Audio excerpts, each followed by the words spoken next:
અમરેલીથી સમાચાર સામે આવ્યા છે, જ્યાં જિલ્લા કોંગ્રેસ પ્રમુખની કાર ઉપર હુમલો કરવામાં આવ્યો છે। અમરેલી જિલ્લા કોંગ્રેસના પ્રમુખની કાર ઉપર હુમલો કરવામાં આવ્યો। કોંગ્રેસ પ્રમુખ અને પૂર્વ એમએલએ પ્રતાપ દુધાતની કાર આંતરવાનો પ્રયાસ કરવામાં આવ્યો છે।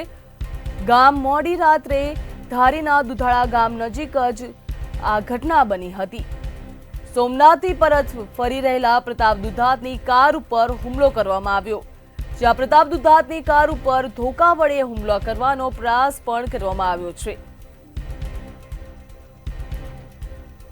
રાત્રે 10 વાગ્યાની આસપાસ આ ઘટના બની હોવાની માહિતી સામે આવી। રાત્રે 10 વાગ્યાની આસપાસ આ ઘટના બની, જ્યાં સમગ્ર ઘટના મુદ્દે ટેલિફોનિક વાતચીતનું રેકોર્ડિંગ પણ સામે આવ્યું।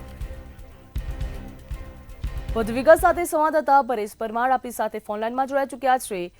જે કોંગ્રેસના નેતા ઉપર મોડી રાત્રે હુમલો કરવાનો પ્રયાસ કરવામાં આવ્યો છે, શું છે સમગ્ર વિગત? જી બિલકુલ, અમરેલી જિલ્લા કોંગ્રેસ પ્રમુખ અને પૂર્વ ધારાસભ્ય પ્રતાપ દુધાતની કાર પર આંતરવાનો જે પ્રયાસ કરવામાં આવ્યો છે, તે ગત મોડી રાત્રે આ ધારીના દુધાળા ગામ નજીક આ ઘટના બની હોવાની માહિતી મળી રહી છે। સોમનાથથી પરત ફરી રહેલા જે પ્રતાપ દુધાતની કાર પર ધોકા વડે હુમલો કરવાનો પ્રયાસ કરવામાં આવ્યો છે। જોકે રાત્રે 10 વાગ્યા આસપાસની આ ઘટના બની હોવાની પ્રાથમિક માહિતીઓ મળી રહી છે। સમગ્ર ઘટના મુદ્દે ધારીના પીઆઈ જાડેજા અને પ્રતાપ દુધાતના ડ્રાઈવર વચ્ચે થયેલ ટેલિફોનિક વાતચીતનું રેકોર્ડિંગ પણ સામે આવ્યું છે। જોકે આ સમગ્ર ઘટના મુદ્દે હજુ સુધી પોલીસ ફરિયાદ નથી આપવામાં આવી। પ્રતાપ દુધાત અમરેલી જિલ્લા પોલીસ વડાને રૂબરૂ મળી રજૂઆત કરશે તેવી માહિતી મળી રહી છે। જી, સમગ્ર વિગત બદલ આપનો આભાર। તો સમગ્ર ઘટના મુદ્દે ટેલિફોનિક વાતચીતનું રેકોર્ડિંગ પણ સામે આવ્યું છે, જ્યાં પ્રતાપ દુધાતના ગાડી ઉપર હુમલા કરવાનો પ્રયાસ કરવામાં આવ્યો હતો। તો આપણી સાથે ફોન લાઈનમાં હાલ કોંગ્રેસના નેતા પ્રતાપ દુધાત જોડાઈ ચૂક્યા છે। મંતવ્ય ન્યૂઝમાં આપનું સ્વાગત છે। જે પ્રમાણે મોડી રાત્રે આપની ઉપર હુમલાની ઘટના સામે આવી છે, એની ઉપર શું કહેશો ને તમને શું લાગે છે કોને હુમલો કરાવ્યો હશે? વ્યક્તિગત કોઈ મારી કોઈની સાથેની લડાઈ છે ને જાહેર જીવનની અંદર બધી જ પ્રકારના મુદ્દાઓને ઉપસ્થિત કરતો સરકારને ઘેરવાના પ્રયત્નો કરતા હોય ત્યારે કોઈના ધંધાનું નુકસાન થતું હોય, દાખલા તરીકે ખનીજ માફિયાઓ સામે બોલતા હોય, બુટલેગરો સામે બોલતા હોય, ક્લબો અકાવનાર જુગારીયાઓ સામે બોલતા હોય, એટલે ઘણી બધી વ્યવસ્થાઓની સામે અવાજ, ખેડૂતોના મુદ્દે અવાજ ઉપાડતા હોય ત્યારે કોઈનું વ્યક્તિગત નુકસાન થયું અથવા ધંધામાં નુકસાન થયું એને એના બદલાની ભાવનાથી કોઈ આ પ્રયત્ન કર્યો એવું મારું તારણ છે।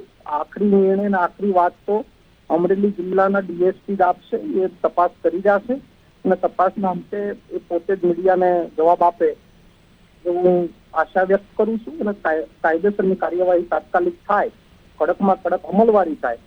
આ એક જાહેર જીવનની વ્યક્તિ ઉપરનો હુમલો એટલે પાર્ટી ઉપરનો હુમલો પણ ગણી શકાય અને બધી જ રીતની આગેવાન માણસ ઉપર હુમલા કરવાના અસામાજિક તત્વો જો પ્રયત્ન કરતા હોય તો જિલ્લાની સ્થિતિ કેટલી કથળેલી હશે આપ અંદાજ લગાવી શકો છો। પ્રતાપભાઈ, જે પ્રમાણે અવારનવાર આવા હુમલાની ઘટના સામે આવતી હોય છે, નેતાઓ ઉપર આ હુમલા કરવામાં આવતા હોય છે અને વિપક્ષના નેતા જ આનો નિશાન બનતા હોય છે, શું કહેશો? મારા જિલ્લાનું વાતાવરણ રાજકીય રીતે તો ખૂબ જ શાંત બની શકું। રાજકીય રીતે હું કઈ ટીકા ટિપ્પણીમાં પડવા માંગતો નથી। હાલની સ્થિતિ પ્રમાણે અસામાજિક તત્વોએ શા માટે આ કાર્ય કર્યું છે એની સંપૂર્ણ તપાસ થાય અને આખરી જવાબ એ પોલીસ જ લોકોને આપે એવી હું લાગણી વ્યક્ત કરું છું। જી પ્રતાપભાઈ, મંતવ્ય ન્યૂઝમાં આપનું જોડાવા બદલ ખૂબ ખૂબ આભાર। ગત મોડી રાત્રે ધારીના દુધાળા ગામ નજીક જ આ ઘટના બની હતી, જ્યાં સોમનાથથી પરત ફરી રહેલા પ્રતાપ દુધાતની કાર ઉપર હુમલો કરવામાં આવ્યો છે।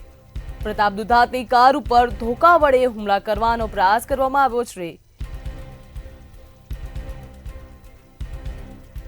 જ્યાં રાત્રે 10 વાગ્યાની આસપાસ જ આ ઘટના બની હોવાની માહિતી પ્રાપ્ત થઈ।